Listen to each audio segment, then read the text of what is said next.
Jay here for Stretford, Paddock. This is the live paper talk or live Manchester United news update. Lots to get through, including a Manchester United injury crisis, because apparently it's not just the Scousers that have injuries, although you think if you watch Sky Sports, but United have a bit of a problem with injuries. We've got no strikers left.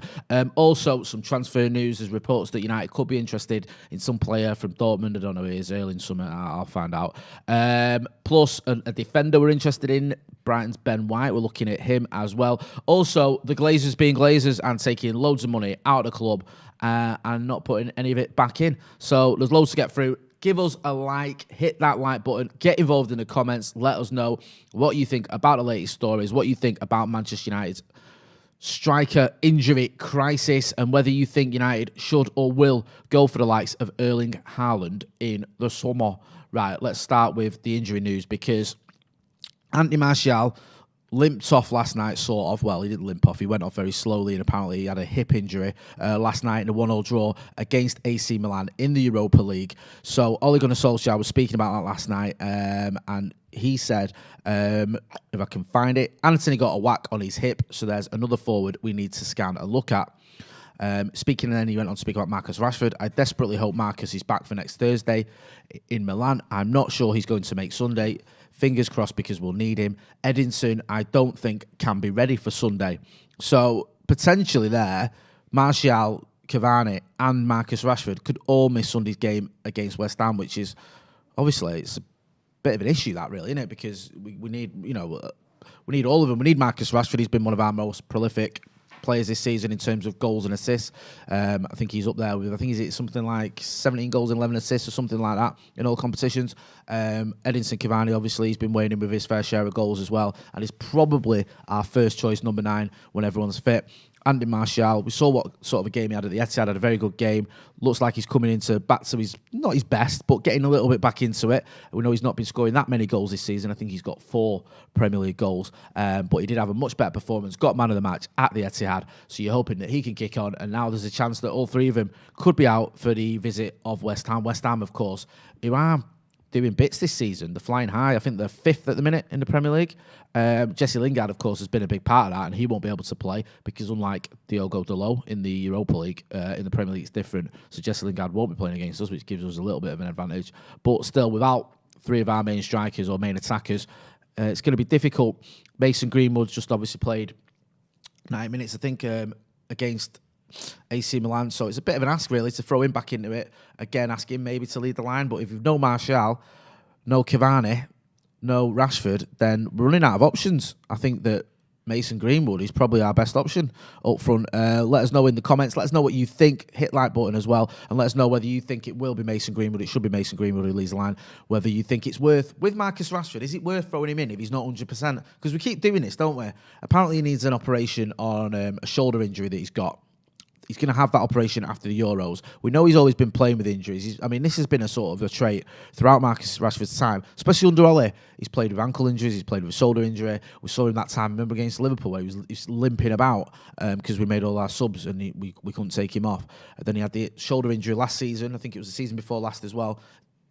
It's been ongoing. So do you think it's worth saying to him, no, you're not involved this weekend? Or do we need him? Because, as I said earlier, our other attackers, especially when you look at the numbers for Mason Greenwood and Anthony Martial in the Premier League, I think they've got 5 Premier League goals between them. Throwing Cavani as well, it's I think he's got about 6. So, Marcus Rashford, he's kind of important. Let us know what you think about that. Is it worth risking Marcus? Should we just go with Mason Greenwood? What do you think Ollie's best option should be? Sorry, bit of disappointment as well that Cavani could miss it, because he's missed not loads of games, but he's missed a few. He had that daft ban for 3 games for the Instagram comment, and I'm not saying that's a different debate of whether he deserved a ban or not, but it was obviously a silly episode that went on that we could have all just avoided had there been a bit of a better dialogue or whatever. Then he's had a couple of injuries, so he's not been able to play. I'd like to have seen a little bit more than him. Obviously, he couldn't play. I think it was a Newcastle game because we didn't sign him till it was too late and he had to quarantine, which was just ridiculous. So, yeah, it's a bit annoying that we haven't seen him for the maximum amount of games, because I think when he has played, he's done really well, done relatively well. But, yeah, he's missed quite a few games just from sort of almost nonsensical reasons. On the striker front, there was a story doing the rounds yesterday. I think this was from Disco Dave, David McConnell in the Mirror. Now he said that Man United have Erling Haaland and Harry Kane on our radar, and that Martial's time could almost be up. He goes on to say Anthony Martial scored just 3 goals in his last 19 appearances. I think this is before last night's game. I don't know if he's counting that. And with Harry Kane and Erling Haaland wanting in the summer, the Frenchman needs to improve quickly to remain at Old Trafford. He goes on to say, that sort of... he's just talking really about the sort of the form of Anthony Martial and the fact that Harry Kane is wanted by United in the summer. Now, you can see there as well the Erling Haaland stats. Haaland's been linked with United since he was at Molde. We had that story earlier on this week. I don't know if you caught it on Monday. I think it was Monday. I can't remember. All days sort of mould into one. Pardon the pun. That United could have got him, but we got our time differences wrong. So we rang him an hour later than we were meant to, and he'd already signed a deal for Salzburg. I don't know how true that is, but that was a story doing the rounds apparently. Obviously, went to Dortmund eventually. Again, when he went to Dortmund, we could have got him. It looked like at one point we were going to. In the end, we didn't. We ended up getting Odion Ighalo instead because apparently there's some sort of upset over the buyback clause or the buyout clause. I think he's got a 76 million, is it, buyout clause? But that doesn't kick in till not this summer, the summer after. So there's a lot of speculation that this summer Dortmund will sell him because they'll get more money. Next summer they're going to get 70 odd million. This summer, see the value there is about £99 million, 110 million euros or whatever it is. It makes sense if they did sell him this summer, but there's going to be other suitors. Manchester United are going to be up against the likes of, depending on who you believe, Manchester City, potentially Chelsea, potentially Liverpool as well. So it could be a bit of a bidding war. And will Manchester United go the whole hog to try and get Erling Haaland? We know that Ole Gunnar Solskjaer is a massive fan. He keeps talking about him, which is quite rare as well for a manager to talk about a player that isn't part of his own squad. But Ole Gunnar Solskjaer is always getting asked about Erling Haaland. Erling Haaland, I think, broke the record the other day for the most number of goals in the Champions League by a Norwegian or something. So Solskjaer was asked about that and said he'd speak to Erling Haaland in Norwegian when he did speak to him. So there's all this speculation about Erling Haaland coming to Manchester United. And now some people as well have been, there's been some claims about Harry Kane as well. I'm a little bit more sceptical about that one. The days of us getting players from Spurs, we've done it in the past. We've got Teddy Sheringham, we've got Dimitar Berbatov, of course. Those were players that Spurs didn't want to lose, but they wanted to come to United, and United made an offer that was good enough. I'm not so sure of Harry Kane. I think he's 27, is he? He's been at Spurs pretty much all his life. Would they sell him to us? Spurs aren't short of a few quid. I think it'd take a lot of money to make that happen, and it's whether United would be prepared to pay it and whether Harry Kane would be willing to move, because he seems relatively settled at Spurs. People will go, well, he's not won anything yet, and for a striker like Harry Kane who averages about 35 goals a season or whatever it is, something ridiculous, you'd expect him to have won some silverware. He may well win the League Cup. They've obviously got a League Cup final against Manchester City, although that's, City will be into... we're going into that game heavy favourites. So it looks like United have him on our radar, as Dave McDonald's saying. Whether he comes or not is a different story. Anthony Martial, under a little bit of pressure, hasn't been scoring the goals this season. I think he's got 78 goals in total from 256 appearances. So it's quite similar to his teammate in this article. It's saying Marcus Rashford, who's got 85 goals in 257 games. The difference is with Martial this season is last season he scored, I think, 23 in all comps. Great return. This season, his goal-scoring form anyway, even though his playing form, has fallen off a bit of a cliff, which is a real worry because he's gone from sort of banging him in last season, especially towards the end of last season where he was pretty prolific, to really struggling in front of goal. And you see some of the chances he had, the PSG game, the Burnley game, the City game, he had a pretty decent chance, the Leeds game. It's just not been happening for him in front of goal, and the pressure's going to be on. And if Manchester United do have aspirations of challenging for the title, we need a number 9 who can score goals. Edinson Cavani's 34 years old. I think he turns 35 next season during the summer. So during the season, sorry, is he going to be the answer? I don't know. There was also stories coming out earlier this week that although he sort of poured cold water on him, that he could be going to Boca Juniors, I think, in the summer. So we'll have to wait and see what happens with that one. But Martial out, Haaland potentially, or even Kane in, is a story that's doing the rounds. As always, we'll keep you posted on that. Get involved in the comments. Let us know what you think about that. Do you think United should be going for the likes of Harry Kane? Because like I said earlier, there was a time when United would have gone for him and got him. We got Dimitar Berbatov was Spurs' top scorer. We got him. Teddy Sheringham many years ago. Spurs' top scorer, we got them.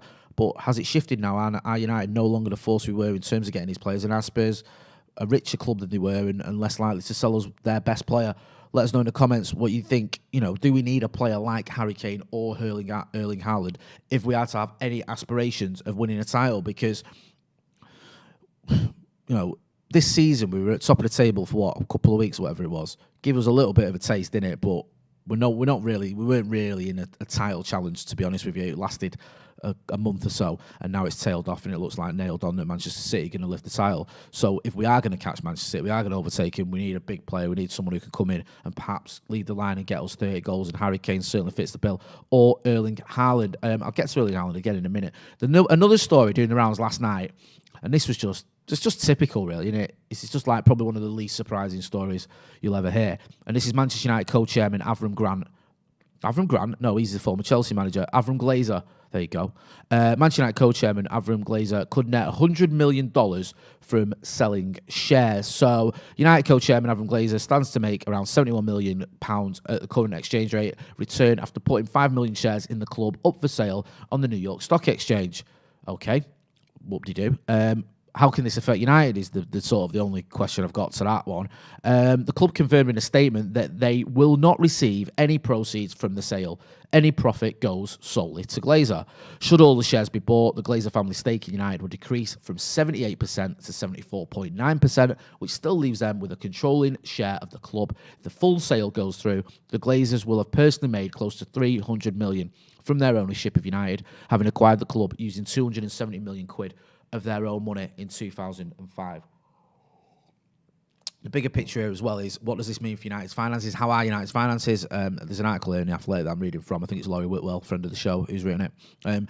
He says that it's revealed that in the second quarter accounts released last Thursday, the United's debt has grown to £455.5 million, an increase of £64.2 million compared to last year, and the highest it's been since 2011. I mean, this is just, it's expected, but it's annoying.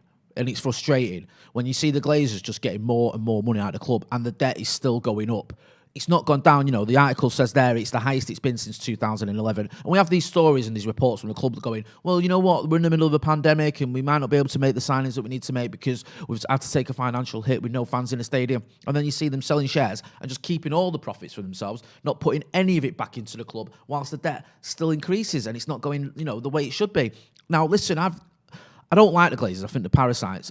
But I understand that what they're about, what they're doing is they're going to take money out of Manchester United. But I've always said this. They can take money out of Manchester United and still put some back into it. They can try and get rid of the debt. They can actually think to themselves, you know what? If we actually invested in the squad properly, United would win things. United would be challenging for all the top honours. The revenue would increase. We'd get more sponsorship deals. We'd get better deals. And we'd make more money. But they're too thick to realise that. So they just take. And their priorities seem to be, what is it, the Tampa Bay Buccaneers or whatever, giving Tom Brady a fat wedge over in Florida. I mean, they seem to be a lot more hands-on, a lot more caring about the American football, but I don't give a toss about American football. I do give a toss about Manchester United Football Club, and I think with these owners, we're just going backwards constantly.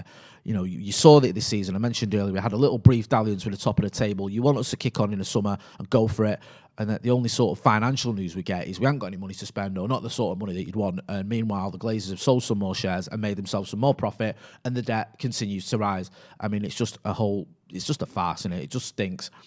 And, the sort of the least surprising thing about it is how sort of expected it almost is. You just get these stories now, don't you? Like, okay, yeah, there's, saw that one coming. We saw as well, Ed Woodward, Executive Vice Chairman, said he was pleased by the tremendous resilience the club has demonstrated through the pandemic. Oh, that's nice. Well, that keeps me warm at night when we're not getting the players we should be getting because our owners are just taking loads of money out of the club. They're still giving themselves 80 million quid each quarter, whatever it is, in dividends. So they're still taking, despite the loss of revenue by the pandemic, they're still making money off the shares. They're just making loads of money. And meanwhile, we're going to have to sit here and watch Manchester City storm to their third title in 4 years. It's just not good enough. We've said to Ed Woodward many times, come on this show, come on this channel. Sorry, not this show. You can come on this show. Come on this channel. I think Housen asked him about 8 years ago. He said he would. Macca bumped into him outside the ground once. I think it was at Fulham a couple of years ago, and said, when are you going to come on the channel? And he said he would. Ed Woodward wants to come in here and sit and talk to us about his plans for Manchester United and how this ownership is a positive one. We're all ears, but we know he won't. And we know the Glazers will never speak to us. They never speak to the press anyway. They speak to the press over in Tampa Bay, wherever it is they're from. But yeah, they won't speak to the English press. I don't even think they've had any press conferences over here or any. I think they've even done any interviews. If they have, I must have missed it. So yeah, it's just one of those where they'll keep taking money out of the club, and we've just got to hope rather than expectation that we somehow make some signings, because we were talking about Erling Haaland earlier. United wanted Erling Haaland last summer. Or was it last summer? Not January, just gone the January before. Ollie obviously knew him, rated him, wanted to bring him in. We didn't get him because apparently we weren't happy with the buyout clause. So instead, we got Odion Ighalo. Now listen, I like Odion Ighalo. He's a nice guy. Everyone has sort of embraced him at the club. Obviously, a massive United fan. It is a dream come true for him, and he came to the club and he scored some good goals in Europe, especially. And it was a nice little story. But Odion Ighalo and Erling Haaland are like night and day. There's no comparisons between the two. Odion Ighalo would have gone 17 Premier League games without a goal 2 years ago before we bought him. So he was never going to come into the team and help us sort of storm up the table. That was never going to happen. Erling Haaland, he could have been a difference this season between a sort of brief dalliance with a title challenge and a proper title challenge. And now do we think we're going to get him next season when his price has gone up and we've just seen that the Glazers are continually taking money out of the club and that debt continues to rise and it's the worst it's been since 2011? I don't know. I seriously doubt it. And it's like this summer. Again, we might be getting Jadon Sancho. We want Jadon Sancho. That's all his main target. He also wanted Jack Grealish and Dayot Upamecano. Forget about that. It's not happening. And instead, we buy Edinson Cavani, free agent. Like Edinson Cavani, scored some goals for us, but he's not the same as getting a Jadon Sancho or Erling Haaland in. We're getting Donny van der Beek. Again, a good player, but everyone's losing their minds when Donny van der Beek's not getting picked. But what did you expect? If you buy a 35, 40 million pound midfielder, that doesn't mean he's guaranteed to come into your team. This isn't sort of a world-class superstar. This isn't a Jack Grealish. This is a good young player who's probably going to take a season or two to get used to the Premier League. So we've just sort of shortchanged ourselves, or we not shortchanged us. They keep shortchanging us, and all he's having to make do. So I do feel for Ole Gunnar Solskjaer. I know a lot of people don't. Well, some people do, some people don't. But I do, because I think his hands are tied far too often. Manchester City go out, they buy players left, right and centre. They give him time. The likes of Riyad Mahrez, he's been there a few years. He's having one of his best seasons. John Stones, he's been there a few years. There was talk of him going. Nathan Ake, they bought him in the summer. Has he even played? Do you know what I mean? They go out and they buy players, and they buy players to replace the players they've bought. Meanwhile, we're buying stopgaps. Me and Joe were talking a bit about it on the live the other night. We're just buying stopgaps all the time for strikers. Odion Ighalo, Edinson Cavani. Are we going to do the same again, or are we going to get an Erling Haaland or a Harry Kane? Are we going to actually go for a title challenge? Because that's what I want to see. Get involved in the comments and let us know what you say, what you think. Do you think Manchester United will go big in the transfer window? What do you make of the Glazer news? Are you surprised by it at all? Or like me, are you just like, yeah, okay, whatever. This is just the least surprising news I think we've ever heard. And that Glazer is just going to continue to bleed this club dry, and we're just sort of stuck with it. In fact, let me dive into some of the comments now and let me see what you guys are saying. Sigurd Henriksson says Donny is better than Fred, McTominay and Matic. Talking about Donny van der Beek, because I said, are we surprised he's not been getting a game? Matt Wick says, if Glazers aren't willing to spend on a player like Haaland, then they're just flat out financially incompetent. This is the thing, right? Because even if it's just from a business point of view, if they had any brains, they'd have bought him. Because you say, we didn't like the buyout clause, whatever. You could have had 2 seasons out of him and then moved him on. During those 2 seasons, we could have won a title. We could have. And he could have gone and moved on and you make profit. But they didn't. And now it's like, are we going to go again for him? I don't know. Galacticus Pro says, Haaland equals City or Chelsea, more budget. Yep, makes sense. There's a lot of talk as well. I'll just mention this. I know it's not really related to Manchester United, but Chris Wilder apparently is he left Sheffield United now? Is that the latest? He's left Sheffield United. Producer Cam's just in me here. So Chris Wilder, the Sheffield United manager, has left the club. For anyone who cares, I mean, they're sort of rooted to the bottom of the table, aren't they? They've had a bad time of it, but they did win at Old Trafford. Amazingly, you can't win a game for Toffee unless they come to United and then all of a sudden they play like Prime Brazil. Should we move on to a different transfer story? Ben White, the defender for Brighton, I think he is. Now, he's been linked with us for a little while. This sort of started in the summerish, was it? Ole Gunnar Solskjaer's reportedly a bit of a fan. I think he was on loan at Leeds, one of this lad, last season in the Championship, and then he's gone back to Brighton this season, having a decent season. And Ole Gunnar Solskjaer is apparently a bit of a fan, and we could be going for him in the summer. I think he's 23 years old, so he's quite young. Obviously got the Premier League experience, played pretty much every game, I think, for Brighton this season. I think it's 26 games, is it? In the Premier League. So, good young centre-back. got the experience and the youth as well, which is a bit of a strange combination, a bit of an oxymoron, but he's got them both. And Ole Gunnar Solskjaer, according to some reports, is making inquiries. We're still obviously in a hunt for a centre back. We tend to have centre backs that are okay or are good to go alongside Harry Maguire, because let's face facts, Harry Maguire's not going anywhere. He's not going to be dropped from Manchester United, whether you like him or not. Ole Gunnar Solskjaer isn't going to pay 80 million quid for a defender, make him his captain, and then drop him. It ain't going to happen. So whoever comes in is going to be Harry Maguire's partner. Now, some people like Eric Bailly. I like Eric Bailly, but he's got injury issues. We know about that. Some people like Victor Lindelof, but there's a question mark over whether Victor Lindelof and Harry Maguire even is the right sort of combination. Others like Axel Tuanzebe, but again, I like Axel. He's not really kicked on, has he, since his loan move to Villa. He went to Villa in the Championship, had a great season there, came back, just didn't get going last season at all due to injuries. Had was it Paris this season away? Had a great game, but again didn't kick on. Had a bit of a stinker against Istanbul, and it's just not really happened for him. So it looks like Manchester United could be in the hunt for a defender, and Ben White from Brighton could be that man. So as always, we'll keep you posted with that one, and let you know if there are any updates. Just someone in the comments there, I missed who said it, but pointed out that with the Glazer money news, it's obvious that the director of football and the technical director announcement earlier on this week was almost like a bit of a smokescreen, or it was a little bit of a distraction. We've got a technical director and a director of football, Darren Fletcher and John Murtagh, coming in. This is what the fans have been wanted, and then 2 days later, oh, by the way, we're making $100 million out of the club, thanks. So yeah, it does seem like that was the case. On the John Murtagh front, apparently he chose Manchester United over Miami. You see there on the graphic? He turned down a job at David Beckham's Inter Miami to accept Manchester United director role. That was from the Metro. Why not? Why would you go to Miami when you can live in Manchester? Hey, do you know what I mean? What's Miami got that Manchester ain't got? Might have it, all right, you might say it's got a beach and all that, but come on. Has it got the Trafford Centre? No. Hey? Has it got the Ship Canal? No. Manchester, if you've not seen Weast at dusk, you've not lived. Much better than Miami. It's too hot in Miami anyway. He's done the right thing.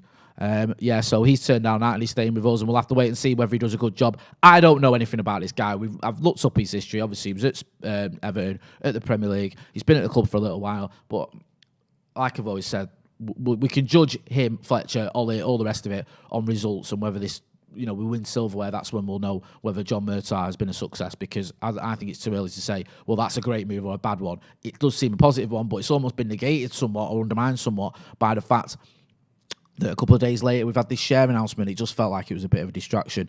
Dejamba Pradden says, whoopsie-doo, who the hell goes to US soccer team over Manchester United? Come on, lads, be real. Yeah, well said. Yes, SRF says Miami's got beaches. Yeah, but we're only 40 minutes away from Blackpool Beach anyway in Manchester, so that doesn't even count. Aditya Gussum says Miami doesn't have Old Trafford. Is there any other stories? Is that it? Is that my lot? I've forgotten. That's it. I'm going to wrap it up there.